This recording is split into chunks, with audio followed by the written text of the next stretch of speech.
बिस्मिल्लाहिर्रहमानिर्रहीम अल्लाहुम्मा सल्ली अला सय्यिदिना मुहम्मद व आलि मोहम्मद। मैं हूं मन्नान अशरफ और आप देख रहे हैं आपका अपना यूट्यूब और फेसबुक चैनल। तीन बड़ों की बैठक का किस्सा तो बड़ा मशहूर हो चुका हुआ है, बड़ा ज़बान आम है। हर बंदा यही कह रहा है कि जी तीन बड़ों की मुलाकात हुई है, क्या मुलाकात हुई है और तीन बड़े थे कौन, क्या बातें हुई हैं, क्या फ़ैसला हो गया। पाकिस्तान के अंदर जो अभी तक जो शोर शराब है वो आर्मी चीफ की तैनाती को लेके हो रहा है। सबसे बड़ी खबर भी यही है, जब तक तैनाती नहीं होती ये बात डिस्कस होती रहेगी। इसलिए कि हमारे वज़ीर आज़म वो भी लंदन बैठे हैं इस टाइम के ऊपर। जो इस्लामाबाद में जो फ़ैसले होने हैं वो लंदन में बैठ के फ़ैसले हो रहे हैं। ये भी बहुत बड़ी सितम ज़रीफ़ी है कि पाकिस्तान का सिपा सलार बनना हो, पाकिस्तान का वो फ़ख्र होता है, पाकिस्तान की फ़ौज का गुरूर, पाकिस्तान की अवाम का वो फ़ख्र होता है, गुरूर होता है। लिहाजा उसे उनकी तैनाती लंदन में बैठ के किसी दूसरे मुल्क में बैठ के कैसे मुमकिन है। लिहाजा तैनाती होनी चाहिए, लेकिन वो लाहौर, इस्लामाबाद कहीं भी बैठ के अब कर सकते हैं, लेकिन वो पाकिस्तान में ही होनी चाहिए।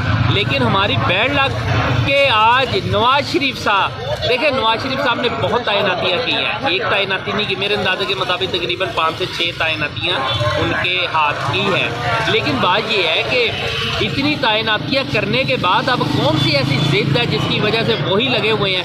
पहले यही समझते थे नवाज शरीफ साहब और शहबाज शरीफ साहब के शायद कि ये तैनाती सिर्फ हमारे ही हाथ में है और किसी के हाथ में नहीं है। लेकिन जब से दीगर जो एंट्रियां हुई हैं उसके बाद जो तैनातियों का अमल है वो बड़ी तेज़ी के साथ अपने इख्तिताम की तरफ जा रहा है। इसलिए कि बहुत पॉइंट के ऊपर डेडलॉक भी आया और फिर तीन बड़े, देखें सदर आरफ अलवी साहब लाहौर बैठे हैं, इमरान खान साहब लाहौर, जनरल बाजवा साहब लाहौर, तीनों बंदे लाहौर बैठे हैं और मुज़ाकरा जो है बड़ी शिद्दत के साथ, बड़ी तेज़ी के साथ चल रहे हैं। एक चीज़ और बताता चलो, देखें इमरान खान साहब ने एक बात बड़ी अहम की है, उन्होंने कहा है कि जी आप आर्मी चीफ किसी को भी तैनात कर दे, हमें इससे कोई एतराज़ नहीं होगा।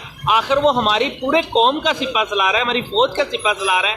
लिहाजा उनको जो भी तैनात होंगे हमारे लिए काबिल इज़्ज़त होंगे, हम उन्हें उसी टाइम मानेंगे। देखिए जिसने भी आना है फ़ौज में से भी, फ़ौज से ही आना है। लिहाजा तीन बड़ों की एक अलग भी मुलाकात हुई है।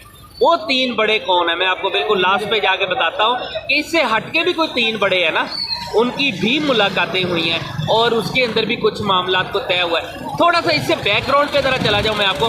देखिए बहुत सारे मामला को कंट्रोवर्शियल बना दिया गया था। पाकिस्तान की सियासतदानों ने, पाकिस्तान के सियासी जमातों ने कुछ शख्सियात को यानी कि पूरी कैंपेन चला के किसी न किसी के साथ जोड़ दिया।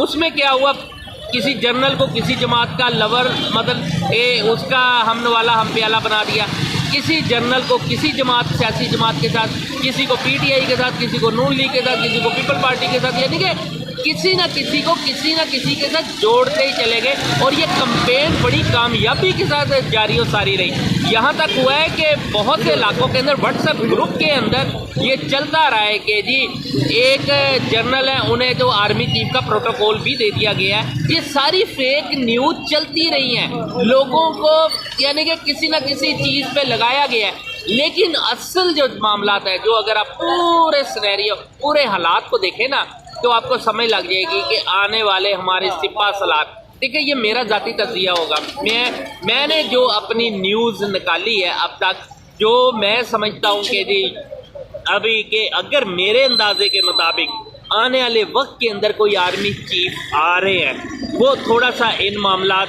में जो मैंने अब तक देखा है कि जी किस तरीके से, मतलब अगर सारे हालात को मैं, सारी कुंडियाँ अगर मैं इकट्ठी करके जोड़ूँ ना तो फिर एक नाम वाज़िया तौर पे मैदान में आता है। इसलिए कि बाकी सबके ऊपर कोई ना कोई चीज़। अच्छा, जनरल आसिम मुनीर साहब 27 नवंबर को रिटायर हो रहे हैं। अगर जनरल आसिम मुनीर साहब को आर्मी चीफ बनाना है ना तो उससे पहले ही उनकी समरी के ऊपर सिग्नेचर हो जाएंगे तो जनरल आसिम मुनीर साहब आर्मी चीफ बन सकते। लेकिन अगर जनरल आसिम मुनीर साहब को भी उस लिस्ट से आउट कर दिया जाए, किस तरीके से कि अगर आप 27 तारीख का दिन गुजार लेते और 28 तारीख को सिग्नेचर करते हैं तो जनरल आसिम मुनीर साहब तो रिटायर हो जाएंगे, पीछे फिर 3 रह जाएंगे। बाकी 2 जनरल जो इससे पहले हैं वो भी लिस्ट से बिल्कुल आउट हो चुके हुए हैं, एक जनरल फैज़ हमीद साहब और एक जनरल आमर साहब, ये भी बिल्कुल साइड पे है। ٹوٹل 4 رہ گئے تھے، جس کے اندر سے جنرل آصم منیر صاحب، جنرل سحر شمشاد مرزا تھا، اظہر عباس صاحب اور جنرل نعمان صاحب۔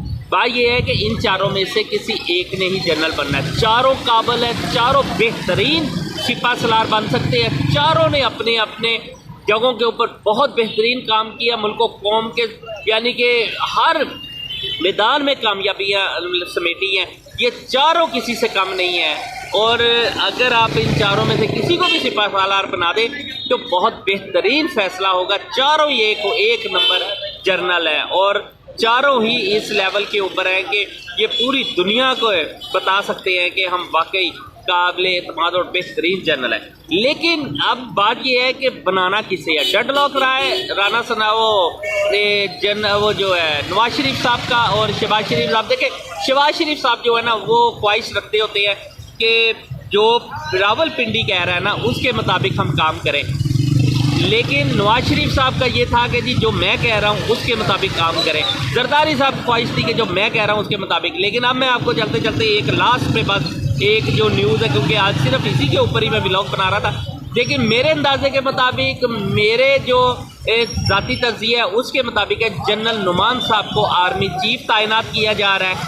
اب تک جو میں نے سارے یعنی کہ جتنی بھی کنڈیاں ملائی ہیں، سب معاملات کو ایک دوسرے کے ساتھ جوڑتے ہوئے اگر دیکھا ہے، ڈیڈ لاک کو اگر آپ دیکھیں، آپ راول پنڈی کی کچھ مثلاً کہ خواہش کو دیکھیں، دیگر لوگوں کو سب کو جب ملاتے ہیں نا آپ، کسی سے کوئی گیلا شکوہ کر رہا ہے، کسی سے کوئی کر رہا ہے، لیکن سب ایک چیز کے اوپر ضرور آ جاتے ہیں کہ جنرل نعمان صاحب آرمی چیف ہوں گے، اور جنرل اظہر عباس صاحب chairman joint chief of staff committee بنائے جا رہے ہیں۔ یہ اب تک کی میری اطلاع ہے، ہو سکتا ہے کہ فیصلوں کے اندر کچھ بھی تبدیلی ہو سکتی ہے، آنے والے وقت میں کیا فیصلہ ہوتا ہے، کیا تبدیلی ہوتی ہے، یہ تو ایک ہے۔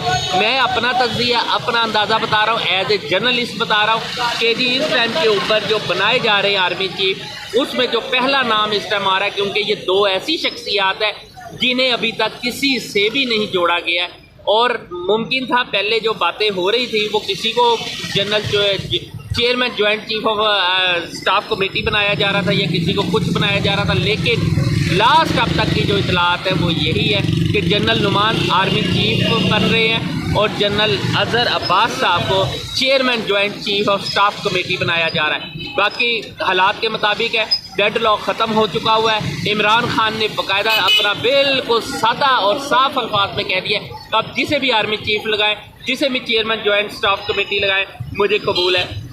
بات جو ڈیڈ لاک رکھ کے بیٹھے تھے وہ بھی اب انہیں بھی بیک فٹ پہ جانا پڑ گیا ہے، لہذا یہ معاملہ جو ہے وہ یہ تو حل ہو گئے ہیں۔ اب کب سگنیچر ہوتے ہیں، کب اس کی وہ نکلتی ہے جو یہ کیا اس کا نام ہے، اب سائن ہوتے ہیں وزیر اعظم، اب دیکھنا یہ ہے کہ یہ کب اناؤنسمنٹ کرتے ہیں۔ منال اشرف کو اجازت دیجیے، نیکسٹ جتنی بھی مزید کوئی اپڈیٹ آتی ہے وہ انشاءاللہ نیکسٹ ولاگ کے اندر آپ کو بتاتا ہوں۔ اپنا اور اپنے چینل کا بہت خیال رکھیے گا، کمنٹس ضرور کر دیجیے گا، اور ہو سکے تو سبسکرائب بھی کر دیجیے گا۔ اللہ حافظ۔